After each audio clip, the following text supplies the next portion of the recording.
Hi there, and welcome to another video for the course of algorithm design. In this video, we're going to be talking about step 2 in solving the dynamic programming problems. If you haven't done so yet, please first check out the overview video in which I introduce all 3 steps.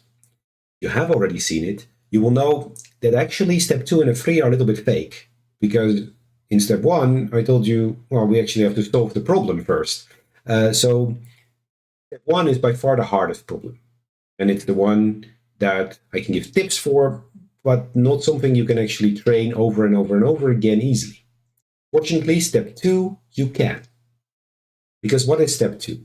Well, in step 2, we are given some opt function, and I will just randomly make one up in a moment, which has a base case and it has a recursive case.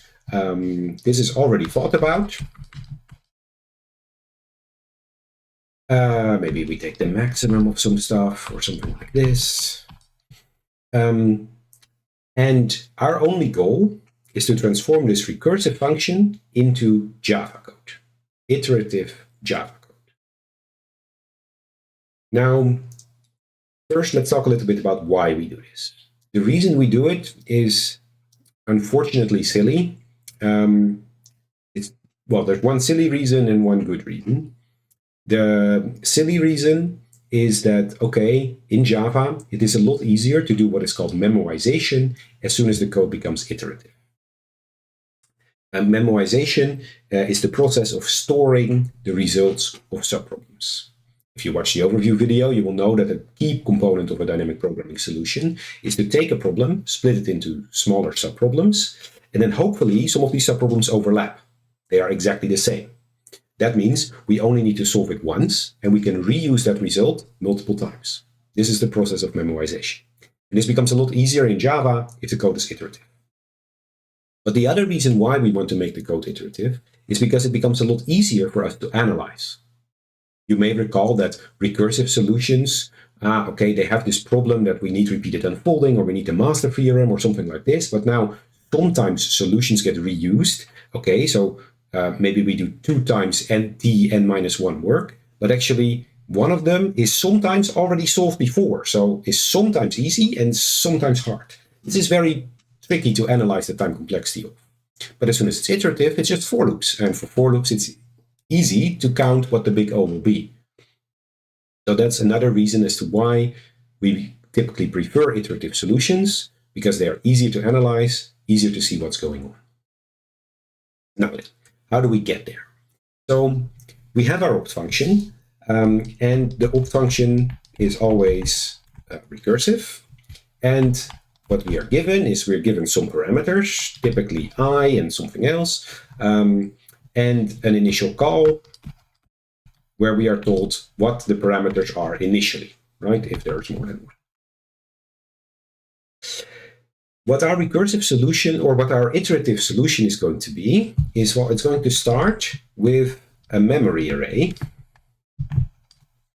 And the number of dimensions of our array is going to be the same as the number of parameters here. So however many parameters this has,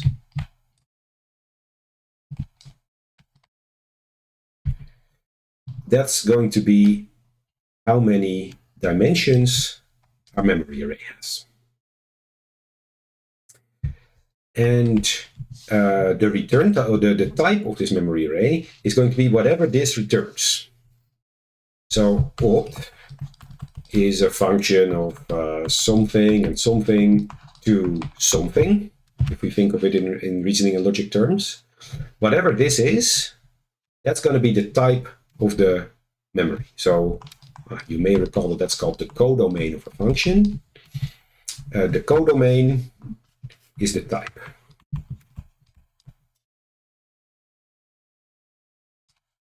This is called the codomain, and that's going to be the type of the memory array.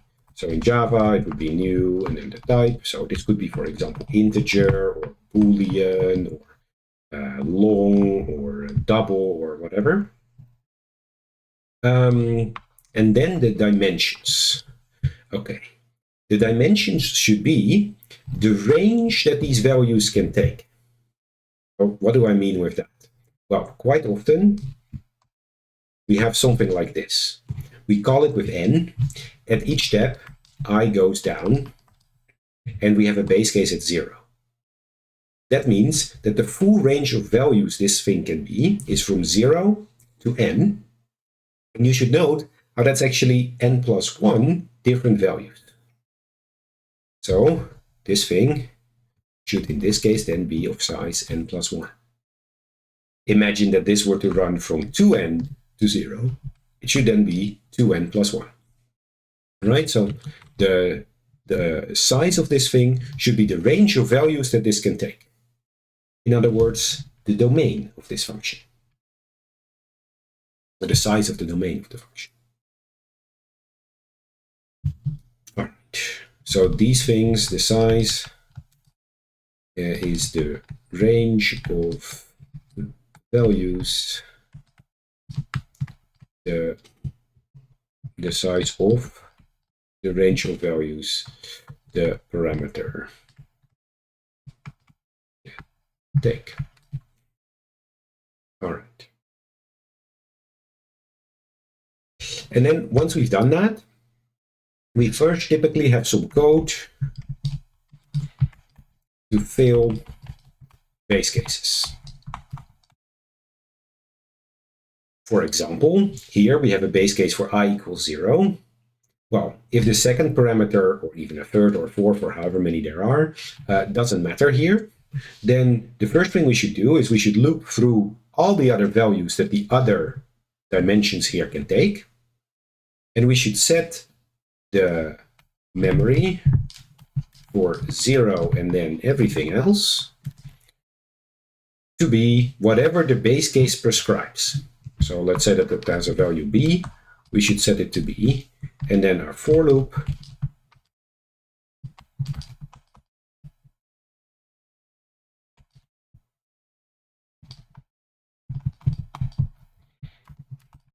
should be something like this, right? So for the full range of values that j can have, we set it to this, whatever this base case b is. Keep in mind that in Java, an array is already initialized at either 0 or false for these types. So if your b would be 0, you don't technically need to do anything. I typically like to add it anyway, just because for me this becomes clearer and more explicit that I'm really transforming this into code. You will also might also have noticed that I'm using the integer j here. What I try to do, as much as possible, is if I have multiple dimensions of an array, so a memory array that has multiple dimensions, the first index will always be a variable called I. The second one will always be a variable called j. The third one will always be a variable called k. Or if they have specific names here, I will always use that variable name. The reason for it is that for me, it makes the code a lot easier. And if, for example, j is between 0 and some capital T, then j is always between 0 and t.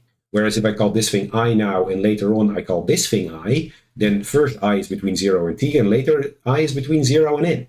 For me, that's very confusing. All right. So first we have code to fill the base case. For example, something like this. And then we have code to fill the rest. Okay, what does that mean?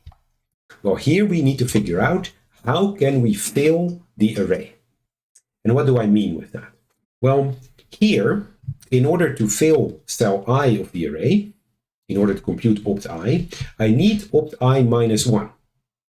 So in this case, what I would need to make sure of is to fill mem I something here. Well, this is going to be, what did I say, the maximum of mem I minus 1 and something else with, let's make this I minus 3 maybe, I don't know. Then I should also change my base case to be smaller or equal to 3, because, or smaller than 3, but whatever, to make sure that I never get negatives. So I now have to update my base case. All of that doesn't matter here right now, right? I just want to give some example. But to fill mem_i, I need to make sure that these have already been computed with whatever other parameter we have. So here we now know that I has to go from 0 to n.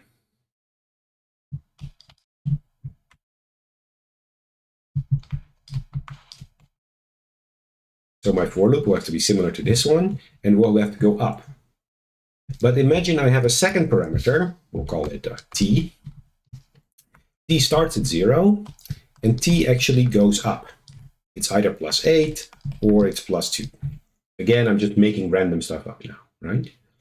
Then for t, it would actually be a lot more logical for t to go down. Why is that? Well, in order to compute t, we need to know what t +8 is. So we need to have already computed mem_i-1 t +8. So we should make sure that t actually goes from whatever it starts at down to 0. It goes down. Why? Because larger values we need in our computation. So we need to make sure they have already been computed so that we can use them in our computation now. So as a general rule, if a parameter goes up, if a parameter goes down, we go up in filling the array. If a parameter goes up, we go down in filling the array.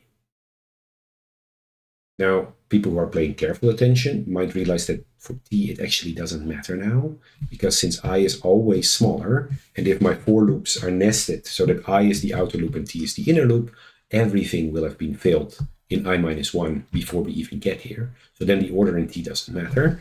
But again, imagine that this one wouldn't change,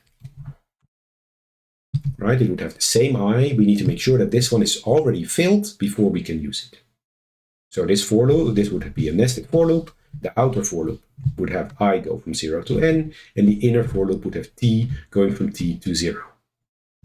I goes down in the formula, so it goes up in our loop. T goes down in our formula, up in our formula, and therefore down in our loop. All right. Finally, we need code to return the answer. And very, very, very often, this is a single line. Because if we filled our memory array correctly, then here we just return whatever the initial call says must have the answer. So in this case, we would return mem n 0. Because according to our function, this will have the answer in the end.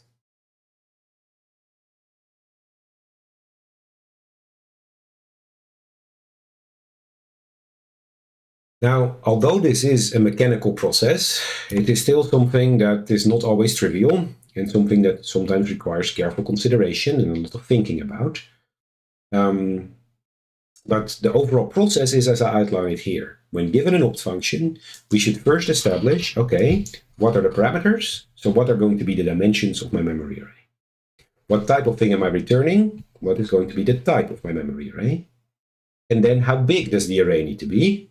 Well, for that, we need to figure out what is the range of the first parameter, the range of the second parameter, the range of the third parameter, and so on and so forth to determine the sizes here. Then we need to make sure we fill the base cases of the memory array, all the non-recursive ones. And here, the order shouldn't matter because they're base cases, so they're non-recursive. So just make sure the memory has, for all of those things, the right value stored. Then, sorry about that. Then we look at the recursive cases. And in the recursive cases, if a parameter goes down, we go up. And if a parameter goes up, we go down in terms of filling it. This to ensure that whatever this recursive call is something we have previously computed. Then finally, we need to return something, and we should return whatever the initial call tells us should have the answer. It's the memory cell we return. That's the idea. Now, in WebLab, or in the skill circuit rather, you should find some exercises that give you opt functions. And we don't know what problem they're solving. They're just opt functions. And your goal is to transform them into Java code. This is how you can train this skill. Because notice that for this skill, I have no idea what this opt function is or what it does. That is completely irrelevant. The only part I need here is the opt function. Based on the opt function, I can write Java code. Not knowing what the problem is I'm actually solving. Not needed here. It's a purely mechanical thing, transforming this recursive opt function to iterative Java code.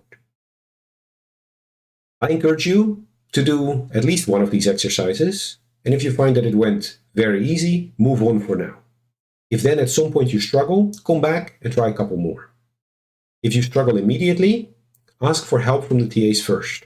See if they have some tips on how to tackle this process so that it clicks for you. Then practice with one or two more of the exercises available there. That's it for this video. I will see you soon for the third video in this series, Recovering Solutions. See you there.